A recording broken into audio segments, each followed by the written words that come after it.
Baiklah kawan-kawan, bersama dengan saya lagi dalam Dimatu Channel. Oke, pada pagi ini saya akan berkongsi tentang kepentingan meracun rumput di sawah sebelum kita usahakan sawah itu ataupun sebelum kita membajak sawah itu. Jadi pada pagi ini saya akan gunakan pam racun yang lebih senang memudahkan kerja kita berbanding dengan racun rumput, racun rumput yang saya gunakan sebelum ini. Oke, jadi sebelum itu apa yang saya ketengahkan sini adalah kepentingan alat peralatan ini serta kepentingan meracun rumput dalam pertanian kita. Oke, khususnya dalam bidang pertanian. Jadi kalau kita lihat pada pam racun yang jenis ini adalah lebih manual sebab masih menggunakan pemampat. Manakala yang ini pula tidak menggunakan pemampat tetapi menggunakan baterai di sini. Coba Mas tengok. Oke. Di sini kita ada switch untuk mempam sendiri. Oke, pam sendiri kira otomatis lah. Ataupun kalau mau manual kita boleh, bukan manual lah, tapi kita cuma pusingkan yang ini sahaja. Jadi kita tidak perlu tekan-tekan switch ini. Dan yang ini ialah untuk charge. Oke, sebab pam racun ini menggunakan baterai. Jadi tidaklah susah kita untuk balik-balik menghayun tangan, oke, mengepam untuk menyembur nanti. Oke, jadi pagi ini saya akan gunakan yang ini. Oke, sebelum itu saya akan tunjukkan dulu. Kita akan tuang racun, dan sebenarnya semua orang tahu tentang yang ini, tetapi sebagai perkongsian mungkin ada anak-anak muda yang masih tidak berapa jelas tentang sukatan, sukatan racun yang digunakan. Oke, ini adalah racun rumput jenis haras, haras. Tapi yang ini sebenarnya saya sudah campurkan dengan racun rumput jenis Dewana. Dewana tuh lebih kuat sedikit berbanding dengan yang racun rumput haras ini. Oke, sebenarnya ada peraturan-peraturan dalam ini. Oke, sukatan-sukatan pun ada di sini. Tapi biasanya kalau di peringkat kampung nih, biasanya kita gunakan tin sardin ini. Oke, untuk jenis tong seperti ini 16 hingga 18 liter kita gunakan 2 tin setengah sardin ya, 2 tin setengah. Jadi untuk yang ini saya akan gunakan 2 tin setengah sukatan bagi racun rumput ini jenis haras yang sudah saya campurkan dengan Dewana. Oke, jadi saya akan tunjukkan. Sebelum itu kita kena tutup mulut dulu lah sebab bau juga ini ya.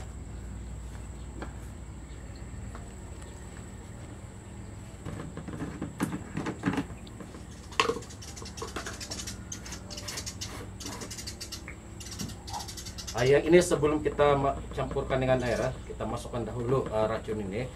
Sebenarnya boleh juga kita isikan air baru isi dengan racun pun boleh, sama saja. Tapi saya lebih biasa gunakan cara yang satu, yaitu masukkan dahulu racun. Oke, ini ialah racun rumput yang sudah penuh dalam tin sardin ini untuk sukatan pertama. Terus yang kedua,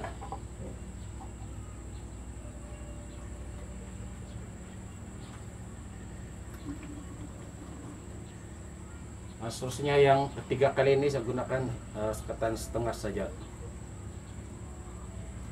Oke, setengah saja.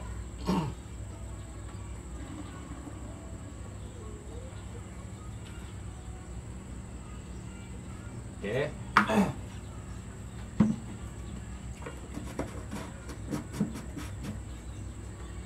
Selepas itu seterusnya kita akan isikan dengan air lah. Isikan dengan air.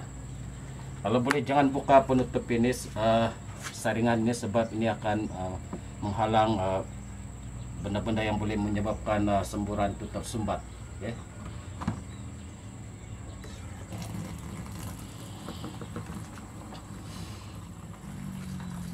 Oke, 18 liter. Oke, 18 liter ya. Baiklah kawan-kawan di luar sana, selepas kita isi air nih, kita perlu bancu dahulu racun itu supaya sebati dengan air tadi. Oke. Dan sebenarnya walaupun kita gunakan pam racun ini, tetapi pam racun ini masih ada kelemahan lagi ya. Apa yang saya nampak di sini ialah kelemahannya ialah selepas kita isikan dengan racun dan dicampurkan dengan air, kita kena gunakan cara manual juga untuk mencampurkan air dan racun itu. Oke, jadi sini saya akan gunakan batang bambu inilah, pastikan batang batang kayu pun boleh ya. Yang penting bersih supaya tiada benda-benda yang boleh menyebabkan lubang pada alat penyembur ini tersumbat. Oke. Dan berbalik pada kelemahan tadi, kalau boleh pada masa hadapan nanti mungkin ada inovasi yang terbaru untuk pam racun, yaitu kita tidak perlu lagi gaulkan racun dengan air itu sampai sebati. Cuma kalau ada mixer sedia, mungkin contohnya mixer kita cuma tekan mixer itu dan air di dalam tong ini, dalam pam ini akan sendirinya akan bercampur. Jadi kita tidak perlu gunakan benda-benda panjang lagi untuk menggaul racun dan air itu. Oke. Itu juga kebaikannya ialah mungkin jika ada alat mixer dalam ini sendiri, mungkin akan menghalang kemasukan benda-benda yang boleh menyebabkan lubang pada alat penyembur ini. Oke, jadi itu mungkin ada inovasi pada masa hadapan lah. Oke, jadi hari ini saya akan gunakan cara manual juga. Ini maksudnya kita masih gunakan, tidak boleh lupakan kaidah manual. Oke. Baiklah kawan-kawan, kita akan masih lagi dalam proses menggaul untuk mencampurkan racun dan air ini sehingga sebati. Oke.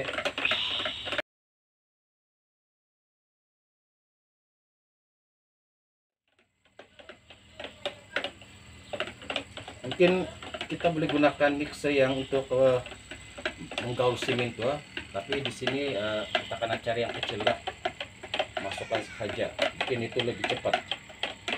Tapi sebaiknya kalau ada ciptaan pam racun pada masa depan, tidak perlu lagi ada tambahan apa-apa, cuma biar mixer ataupun pencampur itu ada di dalam pam itu sedia. Okay. Jadi yang ini kita pastikan gaulan ini akan sebati, akan membuatkan racun dan air itu sebati betul-betul, supaya bila kita gunakan racun ini, semburan itu akan mengeringkan ataupun mematikan rumput-rumput yang disembur nanti. Nampaknya oke, coba tengok di sini. Oke, nampaknya racun dan air ini sudah sebat ya, sebab kita boleh lihat buih-buih racun itu di sini. Oke, ini sudah cukup. Oke. Kemudian kita akan pasangkan semula saringan ini.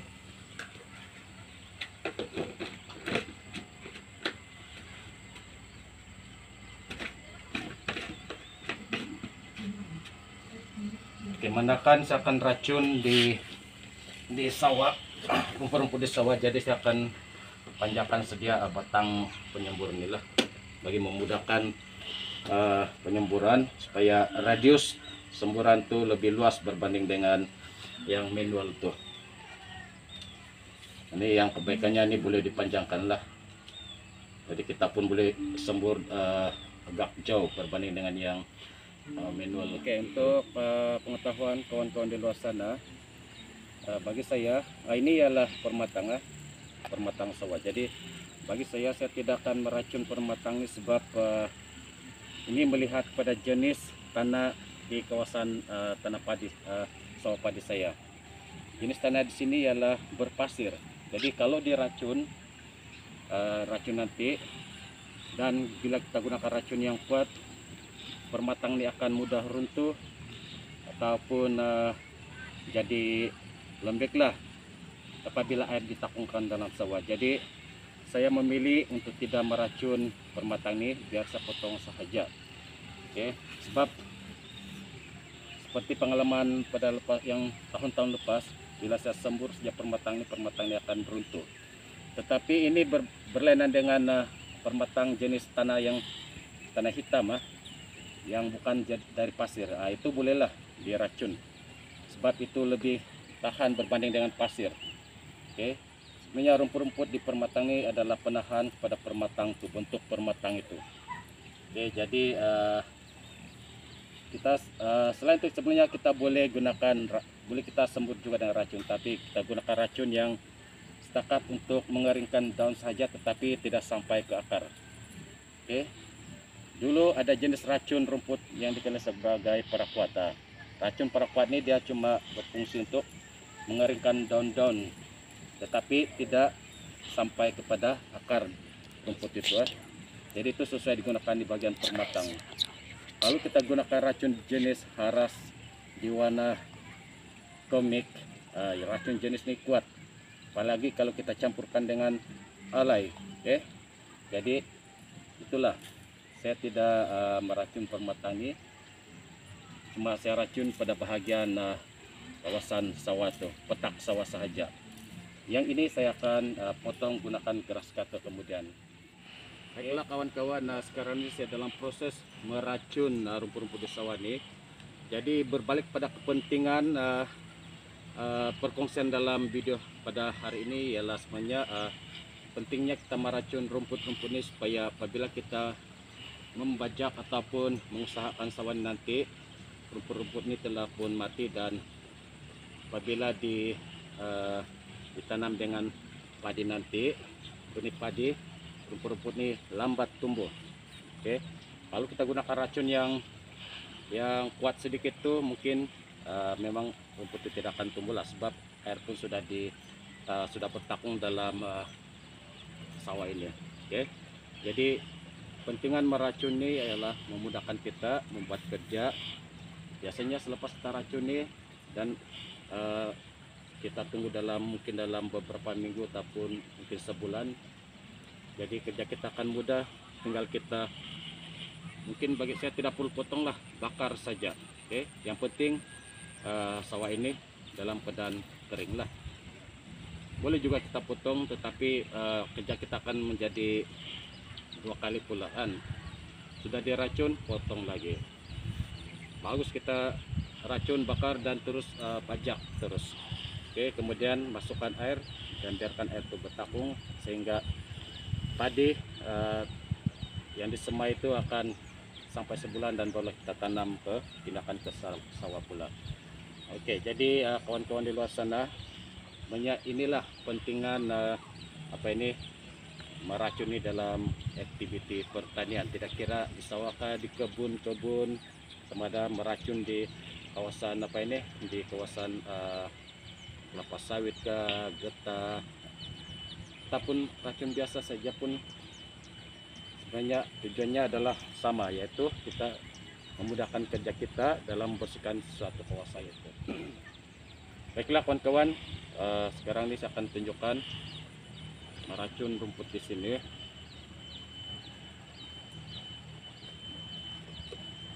Oke, saya akan tekan switch.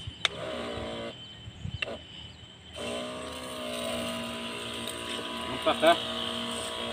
Nah, ini panjang, radius semburan itu luas, jadi tidak perlu lagi kita banyak bergerak. Inilah kebaikan racun jenis ini, sebab alat penyembutnya panjang, jadi pergerakan kita pun kurang, dan mempercepatkan kerja kita. Oke, jadi terima kasih kepada kawan-kawan di luar sana yang menonton video ini. Sebenarnya perkongsian ini adalah perkongsian biasa sahaja, khususnya bagi generasi muda yang mungkin kurang sudah terlibat dengan aktiviti pertanian di kampung-kampung. Jadi sekian sahaja perkongsian saya pada hari ini bersama dengan saya lagi dalam di Matu Channel.